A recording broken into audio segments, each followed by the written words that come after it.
That's what I do on Saturdays. I just watch college football. So let's see. We know what scores are. TCU just murdered North Carolina. Oh yeah. I mean, just killed them. I could have told everybody that was going to happen. North Carolina was favored by like 5.5 points. But I mean, just got murdered. They don't have nobody on that roster that's elite talent. Josh Hoover's so good.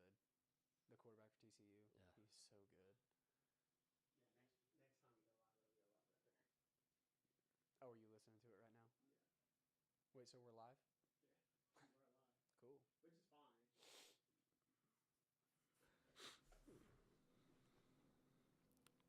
You might have got me picking my nose. That's disgusting.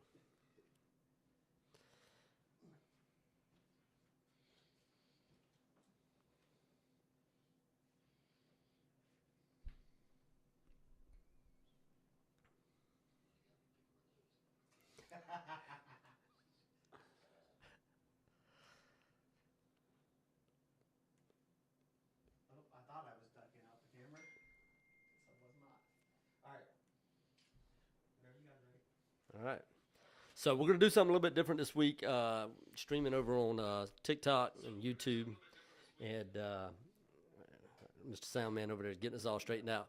But we're going to talk about this past week's opening week of college football. So as many of you may know, we had our kickoff to college football last week, air before week one.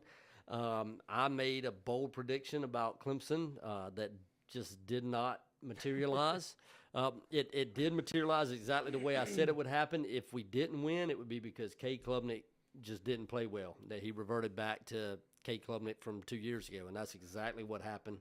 So we'll break down that game. We're going to talk a little bit about the big games this week, that this week's past, what we saw, what we observed, what surprised us. Kind of get our first reactions, and then we're going to talk about some games coming up this week as well, and what we expect to see around college football. Yeah. Yeah, I'm excited. I think it'll be good. Yeah. So Corey's a big OU fan. So I'm gonna give you the chance to talk about the debut of John Mateer, and what you saw there and what you expect this week against Michigan. I think that John Mateer's everything that he was advertised to be. Yeah. He's elite. Made some great throws. Made good reads. Just such a threat with his legs. Honestly, watching him, it kind of reminded me of Kyler Murray, not in the sense of as big of a deep threat. Just because we don't have the receivers other than Deion Burks that would be a vertical threat like what Kyler had. But, he is just such a threat with his legs. He took off one time in the red zone and he ended up scoring a touchdown off of it. And, it just making defenders look silly. Yeah. I think he's a top 5 quarterback in college football. I really do. I thought that he was good last year, but he was at Washington State, so you kind of he hasn't played anybody yet. That's true. We played Illinois State. That's a nobody. So I think this week will be a really interesting test for him. Get to experience home crowd in Norman. College game day is going to be there. Big game. But I think that John Mateer's elite. We didn't see Jaden Ott played like 4 snaps. Yeah. And then when Brent Venables addressed it in the post-game conference, he was asked the question, and he was like, yeah, I think he's one of the most explosive players in college football. We're just trying to ease him into it. Yeah. And so it's kind of weird because Brent's usually really open, like if somebody's hurt. So it's like, is he like a little banged up? Or I know he was a little bit earlier, but he was cleared to go, and so everybody thought he was going to play, and then he played 4 snaps. Well, look at the opponent. Yeah. Do you if he's a little bit banged up, do you hold him? I expect that to happen this week with Clemson playing Troy. Yeah.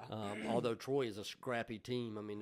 They're giant killers. They've had a few upsets in the last several years of big time programs. But I remember when Clemson won a national championship, they came to Clemson and it was a 4th quarter game. Yeah. And we went on and won a national championship. So it's hard to tell a lot by week one. The thing that I was concerned about, my main concern is the run game. I don't know if it was, again, because it was Illinois State and we didn't open up the playbook at all. Yeah. But we didn't have any problem passing the ball. I think we passed. John Mateer set a first-time Oklahoma Sooner starting quarterback record. Yeah. Jalen Hurts had it.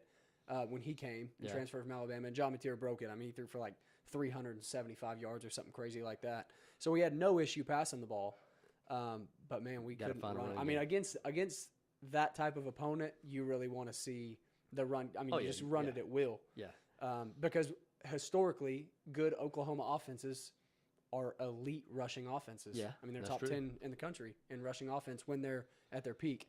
And I think you see that across all good offenses. So that would be my main concern. I'll be interested to see how it pans out this week against a really good Michigan front seven. Yeah.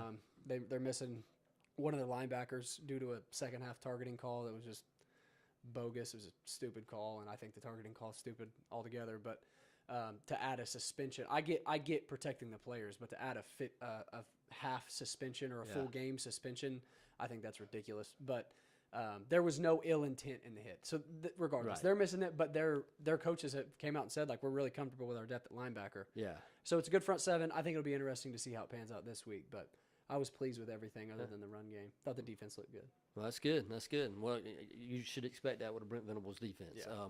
That was one of the things I was really pleased with looking at the Clemson LSU game. Is Tom Allen. We brought in Tom Allen to be a defense coordinator to kind of bring that edge back. And I thought the defense played extremely well. If you'd have told me we were going to hold LSU to 17 points, were there some other opportunities they missed on? Yeah, there were. But defensively, for the most part, we held up and we kept them out of the end zone Against a good LSU offense. Yeah, against a good LSU offense. So, I was a little surprised that we didn't get more of a pass rush against that offensive line, just because so many of those guys are new to that program and they're putting some pieces together. They didn't even quite know who the starters were going to be, and whereas Clemson's offensive line is basically the same offensive line from last year, minus one guy, and they did not hold up well against the pass rush. Now, with that being said, Kate Klubnik created a lot of that because he kept moving out of the pocket sooner than he needed to. And several times he ran into, where the blitz was. And so, that's something that he's got to clean up. But we didn't get any push on our running game at all. I mean, 20 carries, I think, for 31 yards. I mean, and that's just not going to cut it against an elite team. And as an experienced offensive line, they should have been able to get a little bit of push, at least to just stay positive. Yeah. Now, with that being said, Dabo came out and said that Garrett Riley avoided avoided the run game in the second half, basically gave up on it, and that's true. And so that I went back and just watched the game and just tried to break down a little bit of the film that I could see, where do we really miss it? Because whenever I'm watching the game live, like I'm just into the moment. But definitely gave up on the run game. If we'd have stayed a little bit more balanced, I feel like we'd have moved the ball a little bit better. But the biggest thing was Cade Klubnik, and Dan Orlovsky did a phenomenal breakdown of Cade this week, showing like how many times he missed the check down. And normally like a check down might pick up 5 or 6 yards. I'm talking about where there's nobody within 15 yards of the guy, 6 or 7 yards past the line of scrimmage. I mean, it's going to be a first down if you just hit the check down, But one of the things that Cade did is he kept putting the ball in jeopardy, and he kept driving the ball down the field or either running out of the pocket and running right into a tackler, And so those LSU linebackers are too fast, to try that on. And Perkins is too fast. I mean, that joker's a beast. Yeah. Honestly, probably the best. I would say the best defensive player in college football. I think so. Right now, from what I've seen just through week one. And so, I feel like Cade can play better, but we've seen this throughout his career where, he's had those ups and downs. And he's a guy that I feel like if they would just give him like a chill pill on game day, he gets so jacked up and so amped up that, he gets a little hurried and runs at times whenever he doesn't need to. And, rather than just take what's there and be consistent, move the ball. Yeah. And so that's the thing that I was most disappointed with. And we had the home crowd. It was a great atmosphere. In but the real Death Valley? In the real, I'll hold to it to this day. Like, the bottom line is you just can't be stealing somebody else's nickname. I mean, Well, that's what Notre Dame did with everybody. Or Here's I heard the best argument for play this like a week. champion today. Yeah. That's Well, that's true. Oklahoma. Yeah. That's Oklahoma's thing. You're right. Whatever. But Here's why I say it's the real Death Valley. If you go to a noon game at Death Valley in Clemson, and it's a decent opponent, the place is gonna be rocking. You go to a noon game at LSU where they're playing another SEC team, and it can be crickets. LSU is only Death Valley at night. It is only intimidating at night. Nobody's scared to play at LSU at a noon game. But I'm telling you right now, you come to Clemson for a noon game. I remember whenever at the time they held the record whenever they were playing Miami. It was a noon game that late in that game broke the decibel record at that time. LSU since broke it in a night game. I think a couple of Oregon broke it, so they're like third or fourth now for the loudest stadiums. But it was a doggone noon game whenever they broke it, because Clemson, if it's a good game, it's a good opponent. They're going to be just as loud at 2:30 in the afternoon as they are at 10 o'clock at night when they've all been drinking all day and they're jacked up. You know what I mean? Like it's and to me, like, that's the difference. It's like, you're Death Valley maybe 2 times a year at LSU. You know what I mean? Because you play 2 night games against a Well, they decent might be opponent. Death Valley a little more It often might be this year, because they look good. That was a good LSU Yeah. team that I watched. Yeah. I mean, I'm not an LSU fan, and I don't love Brian Kelly and the way that he runs programs. Nah. But putting all of that aside, that was a complete team. Yeah. I mean, they're a good looking offensive team. line, I mean, they're going to brand be new, looked good. That defense, honestly, I didn't see a better defense in week 1. No, I didn't Ohio either. State would come close, and I think Texas played well defensively. I mean, even though they lost, I think they still played great. But that LSU defense was one of the best that I've seen in recent years. I mean, they're long, they're fast, They're flying to the ball. tenacious. Yeah. I mean, they were running like their head was on fire. They were. I mean, it was impressive. Yeah, it was good. I mean, I want to give that defense credit because they created problems for Cade sure. Klubnik and especially for our And running game. with a new defensive coordinator, a lot of credit to him. Yeah. I mean, he called a great game. Yeah, but I do say if Cade just held some poise, there were opportunities there for us to pull out that win. And so, but great game, great atmosphere. So that's kind of my analysis of Clemson LSU. Yeah. Let's talk about Florida State Alabama. Whew. What in the world?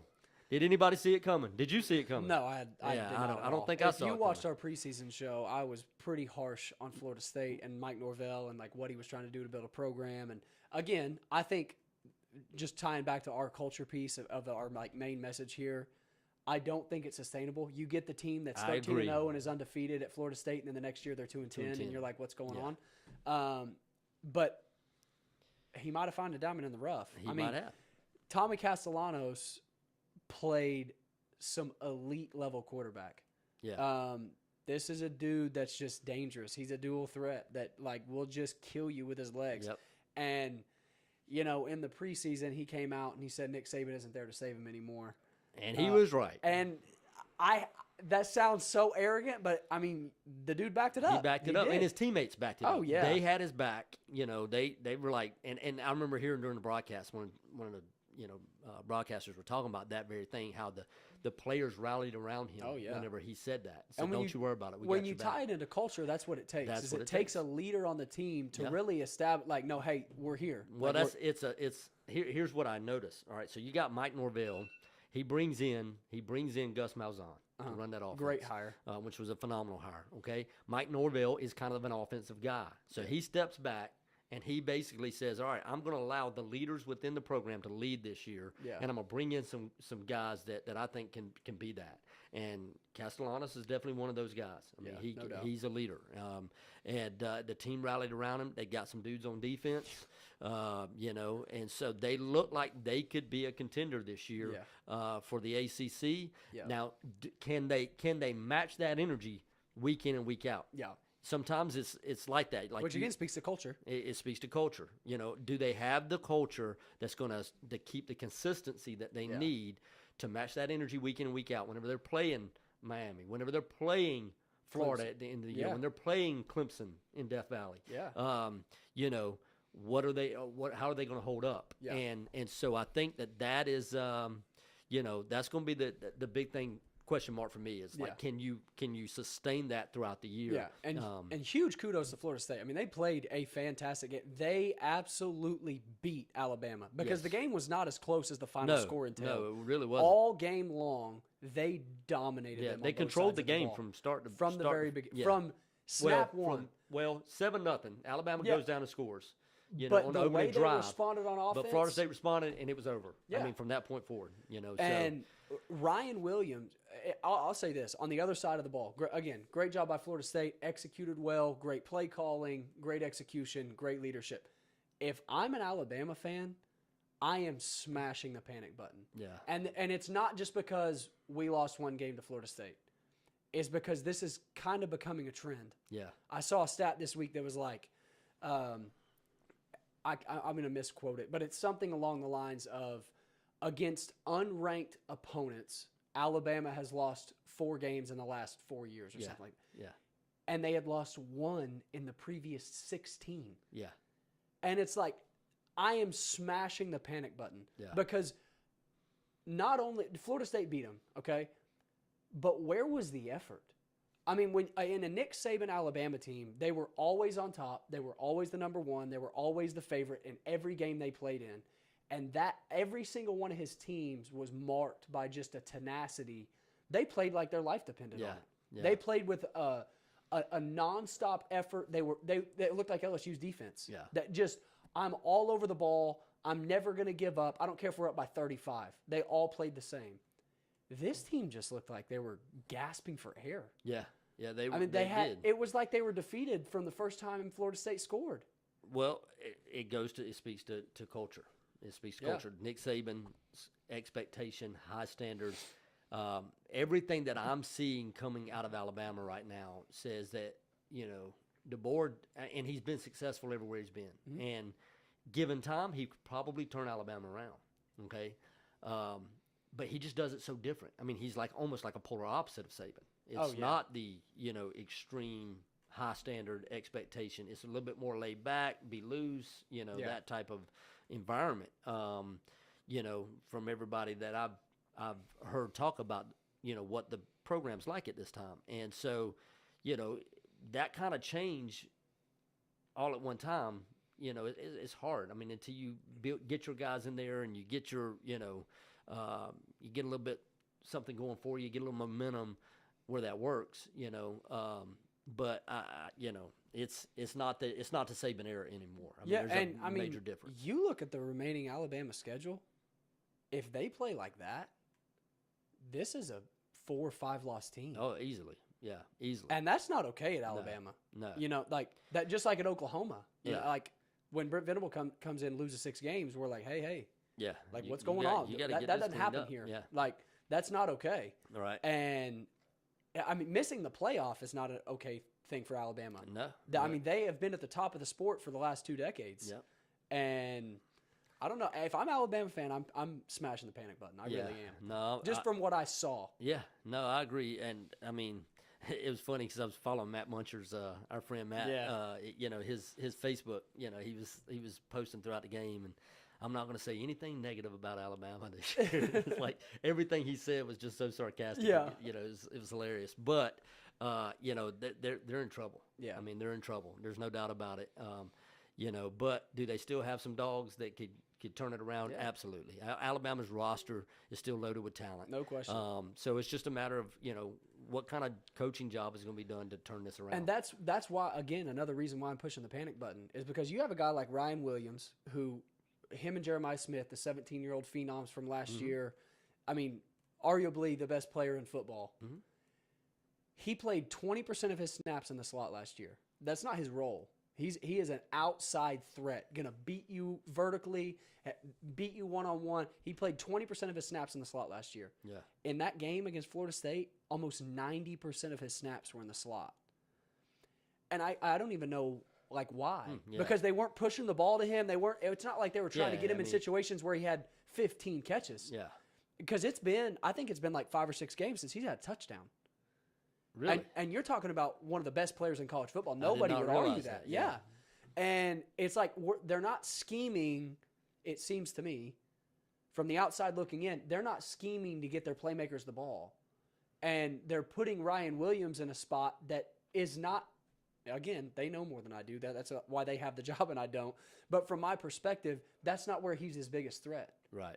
He's his biggest threat when he's lined up on the boundary and has space to move. Yeah.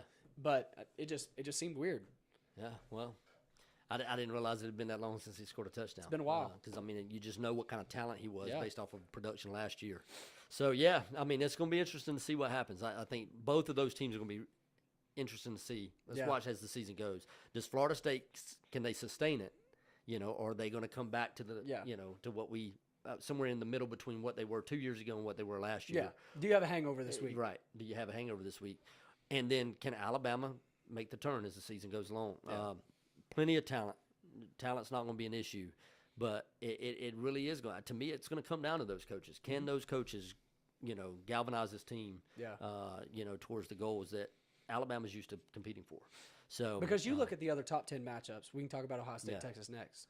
But, like, the teams that lost, of every top 10 team that played, that played actual opponents, Florida State, Alabama, you're playing an unranked team.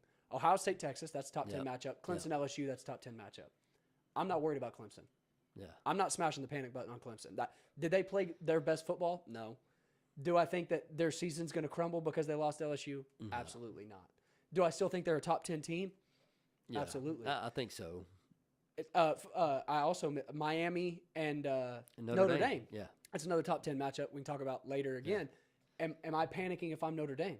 No. They look good. Yeah. It's a good football team. Yeah. Texas, that's a good football team. Yeah. Yeah. Arch Manning needs to play better, But I Alabama? think this was a good game for him to kind Alabama? Yeah. I'm panicking. Yeah. Okay. It's going to be interesting. But I'm with you. Like, I didn't see anything out of Alabama. I mean, it was such a dominant difference in the game. And this was not a quarterback issue. No. This was not we don't have the player at quarterback like we've had. Yeah. No. No, that was. This was a much top bigger to than bottom. that. You got spanked. Yeah. I mean, you got beat at the line of scrimmage. On both sides of the ball. I mean, Florida State was way more physical.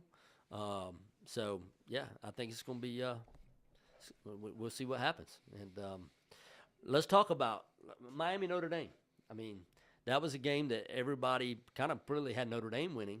This was a big win for Miami. Huge. Because Miami has struggled to win the big game. I mean, everybody talks every year about, ACC, it's a weaker conference. And I would agree with that. Right now, the ACC is the only conference that has 2 top 10 wins in the season, okay? With Florida State beating Alabama and Miami beating Notre Dame. Should have had a third one, but it is what it is. That's a big win for them because, that's been the big question is can Miami go win the big game, top 10 game, and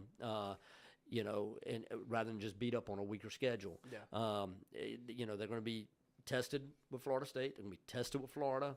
They don't play Clemson in the regular season, but everybody kind of has projected that it would be Clemson-Miami in the ACC championship game. Could I don't that know change? after I watched that Florida State I'm team. telling you, Florida State could be there. But that was a big win for them. Huge. But I didn't get to watch a lot of that game as we were traveling during that time. But I was able to kind of catch in, some of it and really kind of go back and look at the highlights. And competitive game for both teams. I felt like both teams were right there in the hunt. I think that there's probably, from what I could see, and this might be a bit of a first week overreaction, there's 6 or 7 legit teams, maybe 8 legit teams that could go compete for the national championship. Ohio State, LSU, Miami, Notre Dame, to be there. Texas, not counting Texas out. Holding out hope for my Tigers, Clemson. There's a good bit of quality, teams there. Whether there's one team that is that dominant yet we could say that is the favorite. I don't think so right now. Yeah, I would agree. Ohio State definitely looks like that they with that defense looks like they could repeat. I mean, no doubt about it. But that LSU defense, I mean, I'm not saying that Julian's saying. I mean, he played a good game. Yeah. took care of the ball, but like his stats aren't going to blow you away. No. Which Ryan Day in the post game said, like we don't need you to win the game, we just need you Right. to keep us in it. That's it. And that's fine. But I don't know. Like I'm interested to see how he continues to progress throughout the season. Yeah. Like because it is going to take that at some point. It's Yeah. going to take him coming He's in gotta go and win a game. winning a game. Yeah. You're right. But like that, the Miami Notre Dame game, what stuck out to me was quarterback experience won that game. Yeah. Yep. Carson, like CJ Carr played well. Yeah. I think he's going to be a great quarterback. Carson Beck, this is what Miami hasn't had except for Cam Ward, and they just literally didn't have a defense when he was there. It was kind of like Oklahoma with Kyler and Baker. I mean, they just didn't have a defense. But Carson Beck was like the steady. When he came onto the field, there was just a leadership presence among that team that you haven't really seen of like, we're comfortable. And he leads the game-winning drive. They kick a field goal, and it ends up being the game winner. Yeah. But that, to me, is what stuck out. The quarterback experience is what, to me, pushed them over the top in that game. Because both teams played well. Yeah. I mean, you're talking about on the other side. CJ Carr is going to be good. Jeremiah Love, he's going to be a top 10 draft pick this year. Elite running back. I mean, it was Probably two the good best teams. running back out there right I now. would agree. I think he's probably the first in this class Yeah. for sure. But I think that they both look good. But to me, the quarterback experience just spoke volumes Yeah. when I watched the game. Yeah. So there's a couple teams we didn't see play any tough competition. I mean, you didn't have, Penn State played. Yeah. I don't even know who they played, but it was lopsided. Georgia, Marshall, I think it was. Yep. How did our boy Nate Frazier did? We were high on him. I didn't even get to watch it. Okay, we didn't get to see that. But I don't even think it was on TV. no, it was probably on SEC Network or something like that. But so we're still yet to see what Georgia's got. We still yet to see what Penn State's got. Oregon didn't really play anybody in the opening They week. played Montana State. And then you got Arizona State, which was kind of our one of our favorites for the Big 12.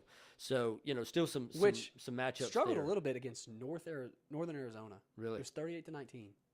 Yeah, I mean, a little bit of Well, they spanked Iowa State worse than that in the Big 12 title game last year. yeah, that's true. So it'll be interesting to see how that Iowa offense State, looks going that was forward. a team that whenever I went back and was listening to the podcast, we didn't really talk about Iowa State That's for the Big true. 12. And they much. look good. And they looked good against Kansas State, and then they got a big game this week against Iowa. Mhm. That, Cyhawk, I think, baby. Yeah, so that'll be an interesting matchup to see who comes out of there. But Iowa State could be one of those teams in the hunt in the Big 12 as well that we didn't really talk a lot about. Let's talk about Ohio State, Texas. Let's do it. I want to hear your Yeah. take on it. I think it was phenomenal defensive, game on both sides. I mean, Texas and Ohio State both have an elite defense. I think Arch Manning, very similar to Cade's performance in the sense that did not really go get the job done. There were some things there that he could have taken that could have kept the chains moving that he missed on. But definitely you can see the talent. I mean, Yeah. it's there. So, they're definitely not a team that I'd hit the panic button on at all. No, not at all. I think he's going to That have a defense is elite. phenomenal year, and he's got a defense that'll keep him in every game. Yeah. Ohio State's defense, I didn't realize that they replaced the defense coordinator that left for Penn State with dude that won all the Super Bowls at New New England? England. Yeah. And so, you could tell like he had that team ready to play. And he gave Arch a lot of looks. Yeah, he did. Like they switched so much between odd and even fronts, which changes your perspective as a quarterback and changes like what your protection's going to be. They would show one high and then they'd go into cover two. They showed them like 6 different versions of cover two. Yeah. They would go one high and drop two. They'd go 2 high and drop 1. I mean, they gave him a lot of looks. Here's my thing with Arch Manning. He's probably had higher expectations than any quarterback of my lifetime. Yeah. I haven't heard this much hype around a single quarterback in my lifetime. Right. If you Well, take he's a Manning. that's what if you take the name off of his back, you're probably not. Everybody's probably not like, do we panic? Nah. Like, guys, it was his first start on the road. Yeah. He started 4 games against a bunch of nobodies. Yep. Yep. Relax. Yeah. You just went into the defending national championships In the house horseshoe. at the shoe. Yeah. which is electric. Yeah. I don't care that it was an 11 o'clock kick, No, which it it- shouldn't have been. yeah. That's ridiculous. Yeah. But electric environment, and it's your first start on the road in front of 110,000 people. You can't replicate that. You can't get ready for that No. until you're in it. Yeah. And like against one of probably the most complicated defenses he's going to see this year. Yeah. I mean, Truthfully. the amount of looks they gave him Yeah. was insane, which I'm sure he did that on purpose. I mean, Sure. that's part of the game. But, I mean, he's going to be fine. Yeah. He's going to be fine. Yeah. And this is coming from an Oklahoma fan. Yeah. He's going to be fine. He's gonna be all right. And Texas is gonna be Texas is okay. gonna be okay. They'll be in the hunt for the SEC all year. Couple of other games. Until week that- 5 after they lose to Oklahoma. Bold prediction right there. Okay, you can mark that down. that's You even can mark more. that down. That's even more than my bold You can prediction. mark that down. Red River rivalry. Well, Oklahoma that's true. Oklahoma by 7. Yeah, Mark it. that'll be a fun one to watch. You can go ahead and release the short after we win. Yeah. Couple of other games that I was able to take a look at. South Carolina, Virginia Tech. South Carolina looks pretty good. Lenore I wasn't Sellers. as impressed with their offense as I was well, last year. I'm impressed with Lenore Sellers. Yeah, that dude's awesome. They made a lot of mental errors in that game. They weren't very disciplined. It could have been a lot worse, but Virginia Tech also gave them some trouble. I mean, Yeah. Virginia Tech's, was stingy on defense, kind of bend don't break the whole day. Honestly, until what they you broke. haven't seen since Beamer. Right. I mean, it was a real. Yeah, Probably they were physical. As a They were Virginia Tech physical. fan, you're probably hopeful. Yeah, they to me they matched South Carolina's physicality. And they're a pick 'em this week Their against Vanderbilt. South Carolina's roster was just a little bit better. And Lenore Sellers was the difference maker. sure. Period. But that Virginia Tech Vanderbilt will be an interesting to watch. And then there was one other game that I had on my mind that I was thinking through, where you had a team that could be right there outside, that's right outside of the top 15, that could be, maybe even make an argument that they should be in the top 10 after a couple of top 10 teams lost, with South Carolina being one of them. And then the other, I think it's going to be really good to see what Florida does. Yeah. DJ Lagway, they were playing a nobody team, but Yeah. I really think that by the time it's all said and done, they're going to make a run towards the top 10. I think definitely probably be top 15. I think that middle group in the SEC right now, you It's got, to dangerous. me, you got Texas, Georgia, all at the top. But that middle group of Oklahoma, South Carolina, Florida, it's going to be interesting to see who emerges there. Yeah. I think Alabama has kind of fallen back to that group. Oh, yeah. Can I they would turn it definitely around? agree. We don't know, but After that game on Saturday, I would say every team you just mentioned I would put above Alabama. At this point, just because I'm just so tainted by what I saw. yeah, and then Florida will have LSU at the top. Florida will have an interesting game against USF this week, who just Who absolutely smoked spanked Boise State. Yeah, Smoked yeah. them. Yeah, they did. And I mean that's not even the same class of talent. right, but I yeah. mean it'll be better than what they played this week. they weren't expecting to win. Right. I mean, that was and they won handily. No, and it's So- at Florida, so Yeah. you're going into the swamp. It's USF, like they're going to win the game, but it'll be a little bit more of a test. You Yeah. might be able to see a little bit more about what Yeah, Florida's what they about. got. Yeah. Yeah. All right, so let's talk about this week. Let's do it.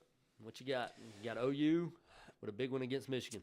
I really do. OU's a 5.5 point favorite, which I think is probably a little too much. I think if I were to pick the score of that game, I would say it's going to be something like 27-24, 31-27. Like it's going to be tight. I think the reason they win is because what we just talked about with Arch, this is Bryce Underwood's first start on the road. And you can't replicate it. Yeah, that's true. And you're coming in to Oklahoma at a night game. Yeah, and College it's- game yeah, days there. big time environment. That place is going to be electric. There's no replicating that in practice. So, again, first start on the road. I think that quarterback experience is going to pay off. I know that John Mateer played at Washington State, but he's got experience in this offensive scheme. He knows the language. He knows the offense like the back of his hand. I do think Jade Knott plays this week, and I'm really anxious to see what he does. I do think they'll have a hard time again getting the run going against that Michigan front seven, but I think that OU's defense is just going to play lights out. Yeah. I mean, I really do. Honestly, I think either OU wins in a really tight one or OU wins by a vast margin Yeah. because of their defense. Yeah. I don't think it's like, oh, well, OU's just absolutely pounding them on offense and they just can't stop them. I just think it's hard to score against Oklahoma's defense. Yeah, I would agree. I think the defense is going to be, is going to keep them in the game, and if the offense can just make enough plays, because I don't think Michigan's going to be able to consistently move the ball on them. Alabama gets beat by Louisiana Monroe this week. Ooh. I'm just kidding. I think them guys are going to be pretty ticked off this week, and Well, they should be. I hope they are. If they don't, just go ahead. We and know cancel everything the about their season. culture. Okay. The only other interesting Cyhawk. games to me. The Cyhawk Trophy. Yeah. Iowa State. Yeah, That'll be a good one. Iowa State, Iowa. That'll be a good one. In Ames.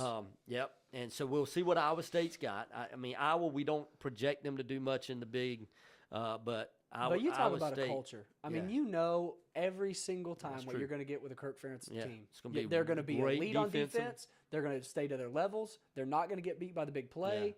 Yeah. They're going to run the ball on offense. Yep. Do I think they could use a better offensive scheme? I sure do. Yeah. But, It is the most boring offense to watch in college football. But do you know what you're going to get? Yeah. I mean, Yeah. you're going to get elite level defense, and that team. I don't know.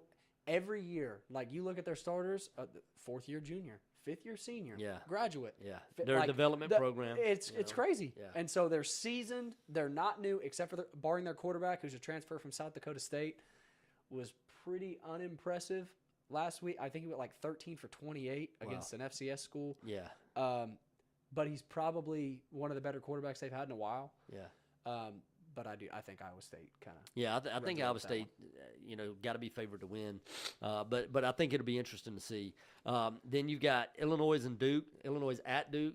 I think Illinois will be, should be favored to win that. I mean, they're right outside of the top 10. That was one of those other teams that is kind of like it's interesting to see what they're going to do. But Duke is a much improved team. This isn't like your normal Duke, 6-6 or whatever type of team. I mean, last year I think they won 9 games.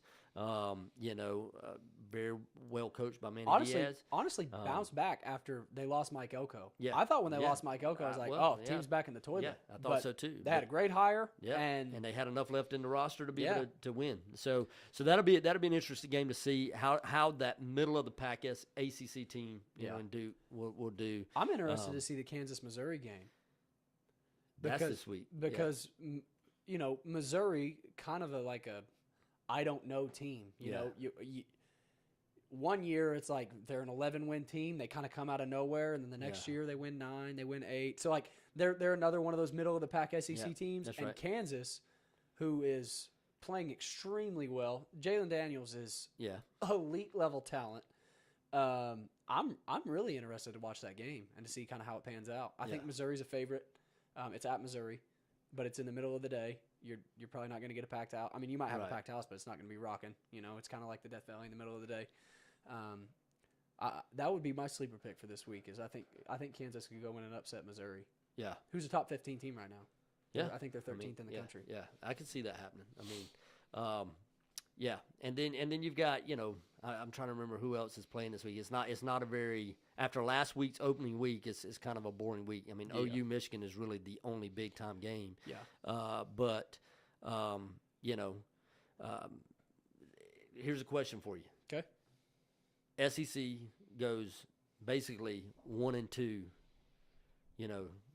The teams that are projected to win or compete for the SEC title. Georgia played Marshall. Yeah. But LSU, Texas, Alabama. Okay. Alabama goes down. Texas goes down on the road to the defending national champion in a close game. Yeah. Okay. But do you I see lied to you. Missouri's unranked. Sorry. Go ahead. Missouri's unranked? Yeah. Okay. Do I see what? Do you see the SEC coming back to the rest of the competition overall as a conference? Obviously, we've seen, it's been a couple years since they won a national championship. Mm-hmm. You still got some teams that are going to be in the hunt this year, but you got, Ohio State, Oregon, Penn State out of the big, really, really good looking football teams right now. Miami, Florida State right now out of the ACC. I would still keep Clemson up there. But they've got, to me, Clemson is, bottom line, you got to go beat an SEC team. Yeah. With the Pulse, and it's, I mean, they're 0-4 in the last 4 games. So, I mean, until they beat somebody, I'm not going to keep, Florida State has beat Alabama. Joe C, schedule a home and home with Clemson. That would be sweet. That would be awesome. That would be so cool. But do you see them kind of coming back a little bit. I think what set the SEC apart over the last few years was that the top was just so elite. Yeah. That it was like, how do you not say they're the best conference? I think the only reason I would still hold that the SEC is the best conference, and I said this when OU and Texas were still in the Big 12, but I always have thought that the SEC was the best conference. I think the Big Ten's getting up there. Yeah. I think they got some elite level talent. I think what sets the SEC apart is the middle of the pack. I think they have a larger depth of teams. Yes. That is good. Yeah. That like not just like, oh yeah, they could go out and they could play. Yeah. That are good. Yeah. Like you look at the last 5-10 years, it's like you can never count Kentucky out of a game. You can never count Missouri out of a game. Texas A&M, they've always had the hype and they've never been able to follow through. But like people were still scared to go to play at Kyle Field, play the 12th man. Like that middle of the pack has always been what set the SEC apart for me. Is like, wow, like it's just so stocked. But I think in today's college football world, like I would probably say that the Big Ten's the best conference right now. Yeah. I mean, you look at Oregon because it's the cluster of teams that are at the top. That's like you have Ohio State, you have Penn State, you have Oregon, like all of these teams that are all the way at the top. And it's like, I don't know that I would count them out of no games. None. Yeah. And the ACC, like I think if Florida State actually does bounce back and we see more of that, Miami continues to play well, Clemson continues to play well. I mean, we're in a good spot in college football where you're not going to get many of these boring weeks. The only reason this is a boring week is because people are playing FCS opponents, which I hope after seeing this week 1, I hope athletic directors continue and start more scheduling these home and homes with elite level teams. That's what people want to watch. That's what people want to watch. Now, I'll tell you, the challenge is the SEC just went to 9 games, right?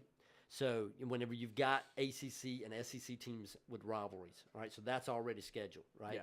Yeah. It makes it difficult for, say, South Carolina, who is already playing Clemson every year, to be able to go schedule, another big time game when they're playing an SEC schedule. So I get that. But they did that with Virginia Tech this year. Teams like Clemson, South Carolina, both of those schools have made a commitment to the FCS schools in the state of South Carolina to help them out, to grow those programs. It's really just kind of like, to help your state out, So Clemson's always going to play an FCS team from South Carolina, Furman, Citadel, somebody every year.